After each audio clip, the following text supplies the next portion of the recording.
Hello everyone, it's 8th November. Let's quickly look at the headlines from the Hindu newspaper. In the first page we have remove stray dogs from public places, orders Supreme Court, again very important for polity and governance perspective. Then we have Tamil Nadu's vision for sustainability, inclusive economy will make blueprint for nation, again very important news. Moving forward we have CPCL has reduced water footprint by more than 20% in 2 years, says MD. Again, very important news for environment perspective. Then we have water recycling through advanced technologies can help meet rising demand. Again, very important for environment perspective. Then we have stronger private finance and better data sets key to accelerating green transition in India, says experts. Again, very important news for development economy perspective. Moving forward, we have the editorial page. The editorial page is always important for examination perspective.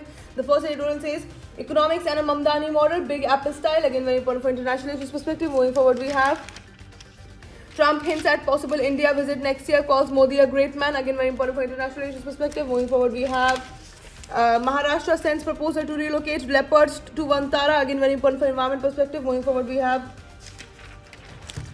the world page where we have US accuses Iran of plotting to kill Israeli ambassador in Mexico. Then we have Afghan peace talks deadlocked despite mediation, says Pakistan. Then we have China launched new aircraft carrier Fujian as it seeks to project power. Then we have Trump says he expects global force in Gaza soon.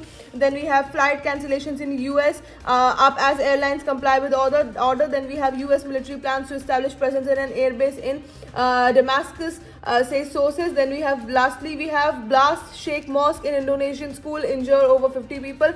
All these news are very important for international relations perspective, and that is it for today. I will see you in another video. Until then, bye bye, take care.